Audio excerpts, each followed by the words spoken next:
Hey everyone, and welcome back to my YouTube channel that I forgot I had for like a year. Yay!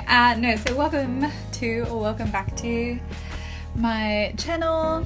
I hope you've all been doing well. It's been a long time.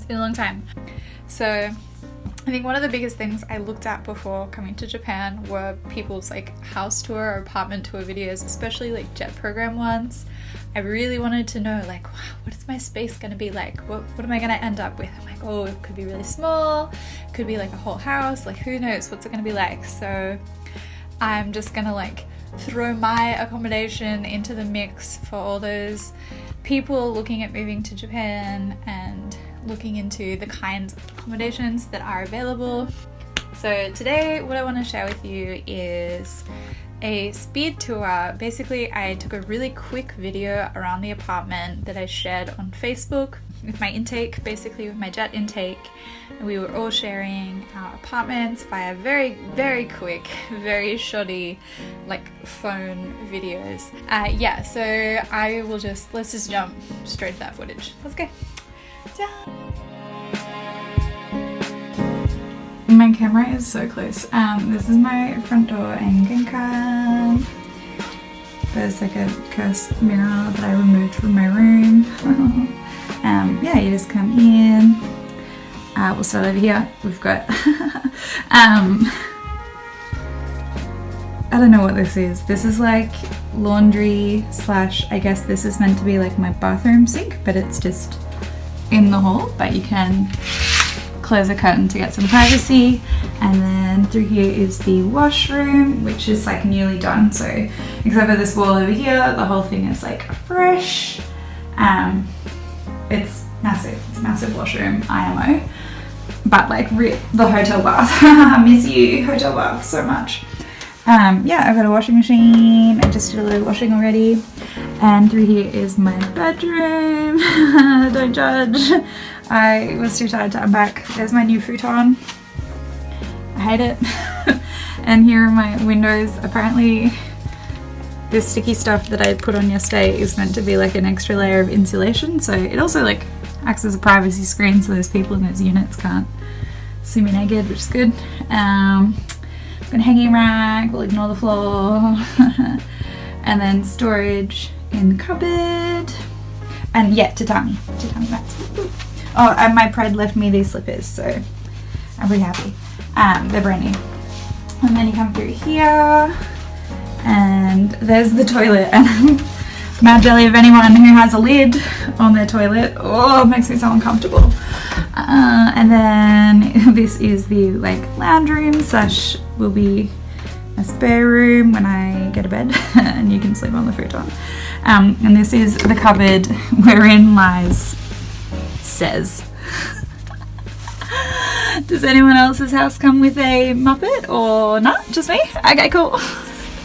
But there's like a fan, a heated carpet or something, towels and stuff my pred left, a whole bunch of other like craft stuff and I think rubbish underneath, ironing board, vacuum. This couch, which is the most uncomfortable couch in the history of mankind.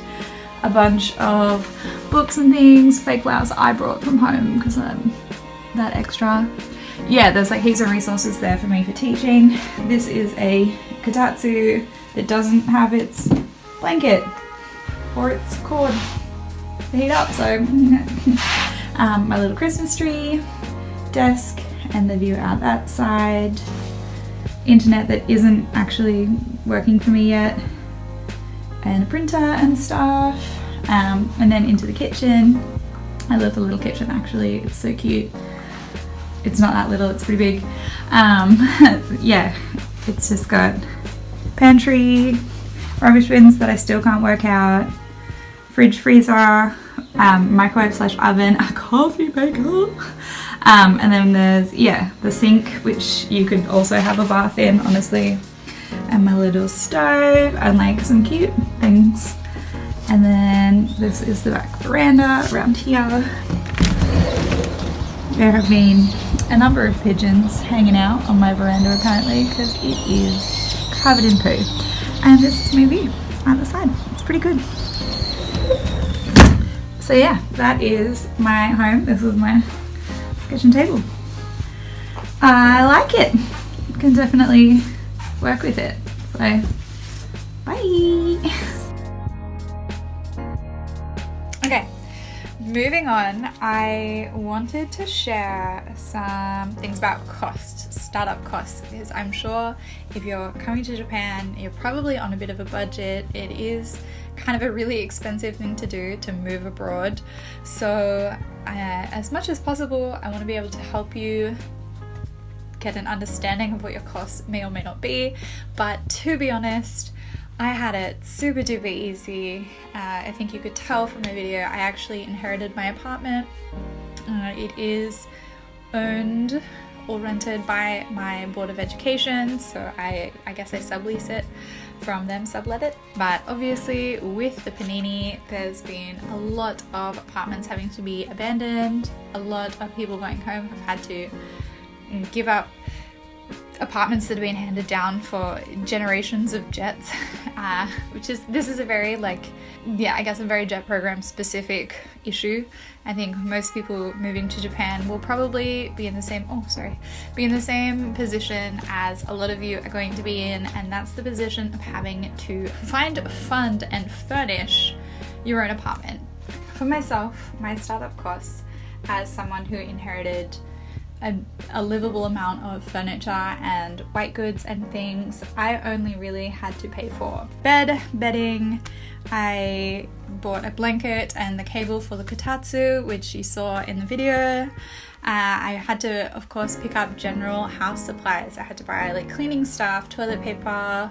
I had to buy food and everything for myself, of course, and I had to install the internet and get the AC, like the air conditioning unit, replaced. For yourselves, if you are unfortunate enough to have to find your own apartment, I believe Jet recommends you bring around $3,000 or the rough equivalent of that in your own currency to convert into money to set up your life in Japan. I think that's probably reasonable. I didn't spend that much, but some people might have to spend even more than that. But consider as well, if you're in a position, if you're placed somewhere where you need to buy a car and maybe your predecessor's car is not going to work for you, or they don't have one, or something like that in itself is going to be a couple $1,000s probably to buy and register and do all that kind of stuff with the car and change your license over and all of these things on top of your living expenses. But yes, you'll need key money, you'll need rent money, you'll need the money to furnish your apartment. That's like big and small things. A lot of the small things will really, really add up. Buying cutlery, crockery, white goods, general things that you don't really think about, like hand towels for the bathroom and these kinds of things as well. So all of those things are really going to add up. Really think about what you need to be comfortable. So I wanted to talk a little bit of real talk from Auntie Lily, me to you. As an experienced expat, I've lived in several countries around the world now, in various conditions. So two biggest pieces of advice that I want to give you that are relevant to this video are: one, manage your expectations. Manage your expectations. Ting! You're not necessarily going to be in a brand new, amazing, beautiful apartment. You might end up somewhere with like mold in the bathroom and like peeling wallpaper. Hello. You're not going to necessarily be able to get a really new, beautiful, affordable apartment. You might only be able to afford something small. I'm lucky. I'm like in a really, really lucky position that I have such a big apartment, but there are obviously faults with this apartment, as there are with like basically anywhere that you're going to live. Like, it's quite old, the soundproofing's not very good, there's a lot of damage to the apartment, the tatami mats are flaky and wobbly, and there's just mold absolutely everywhere, no matter how hard I clean. And I try so hard, and like I have to walk up 5 flights of stairs every day. A bit tiring, and also I live surrounded by students. I literally have students living like next door to me, which can be really awkward. What you've seen of my apartment, don't expect that for yourself either. Who knows? I don't know what you're going to end up with. Hopefully you end up with something really, really lovely that you can afford, that is nice for you. But that moves me to my second point, which is build the life that works for you. For me, I need brightness and color and exciting things to look at, and I like to have stuff. I'm definitely a stuff person. So for me, I literally brought things from home to decorate my apartment. I have a rainbow pillow that was my neck pillow on the flight. Oh, this one.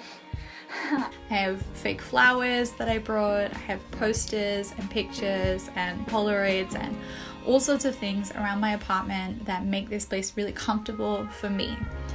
That might be something that you want as well, or it might not. Like, it really depends on you and what you want. So maybe you don't cook, in which case, do you really need like a full 4 sets of bowls and plates and things if you're going to maybe just be having combini dinners or eating at various like local restaurants and things in your time here?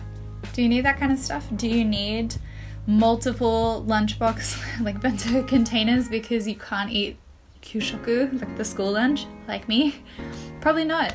So, I mean, think about the things that you do need and the things that you don't, and cut back on anything that you don't necessarily need. Like, just don't worry about it. You're not here forever. You're definitely not going to be in your jet apartment forever, even if you do decide to stay in Japan forever. So, you know, it's really difficult to get things, buy things to your apartment, furniture and things, and it's really, really difficult to get rid of things. So my best advice, just get the things you need, the things that will make you happy, the things that will make you comfortable and your accommodation feel like home. But don't be afraid to just cut back on anything that you don't need. I just wanted to talk a little bit about, I guess, like the elephant in the room, or should I say the Muppet in the closet. Hello, darkness, my old friend. You guys, I do know my predecessor personally. She might even watch this video, bless, hey. And the thing is, she did not know that I was going to be her successor. She did not know that I was moving to this apartment. If she had known, I imagine she would have done something a bit more dramatic than just leave the Muppet in the cupboard. Like, maybe there would have been like a personalized note or something. But no, the Muppet is actually an incredible work of art. Like, it's a real feat of craftsmanship. Cursed. So cursed. Currently above me in a cupboard, stored away safely for all time. If you yourself have been the victim of a cursed item crime via jet inheritance, please let me know. I would love to form a support group for us. If you or someone you know has been the victim of a cursed item via the jet program, you may be entitled to my commiserations. Not at all authorized by the Australian Government Camera. Alright, so that's everything for today. I just really want to thank you guys so much for tuning in and listening, and yeah, I hope you have a good one. Bye! Bye bye! Magic up, say bye.